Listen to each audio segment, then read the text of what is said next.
It has been 10 years since same-sex marriage first became legal in the state of Massachusetts. Since then, acceptance of gay marriage has grown across the country. 17 states and the District of Columbia now allows same-sex couples to wed. 30 states have approved constitutional amendments against gay marriage. But judges in 7 of them have struck down those constitutional bans. Recent polls show 53% of Americans now support gay marriage. 10 years ago, that number was 30%. We turn now to Chris Plant from the National Organization for Marriage. Chris, do you think America has really become more accepting of gay marriage, or are advocates just doing a better job pushing their agenda?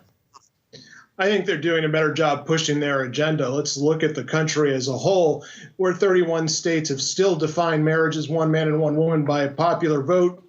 And then you have several other states that have laws. So over the last 10 years, there really hasn't been that much of a change. The vast majority of Americans believe marriage is one man and one woman.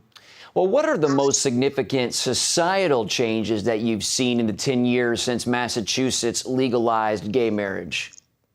What you see is a very rich, deep-pocketed elite in working with Hollywood in the mainstream media to push the idea that same-sex marriage is normal, that the idea that men and women are interchangeable.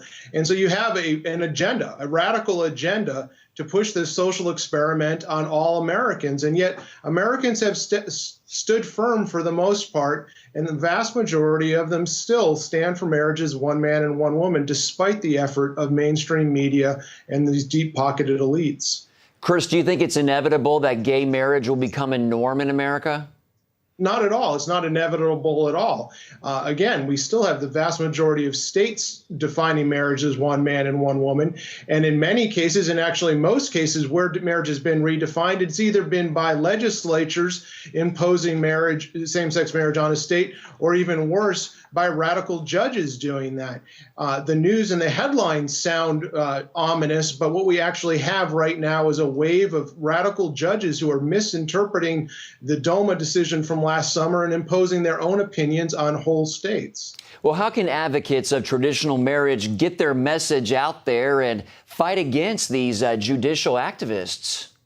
Well, one of the biggest ways will be this summer. We have the second annual March for Marriage on June 19th on the National Mall. That'll be a big way for people to stand and let the nation know, let the Supreme Court know, let the legislature know that marriage is one man and one woman because children deserve a mom and a dad.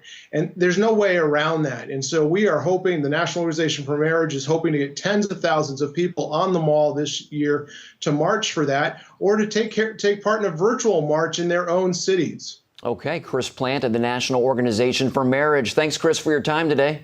You're very welcome. Thank you.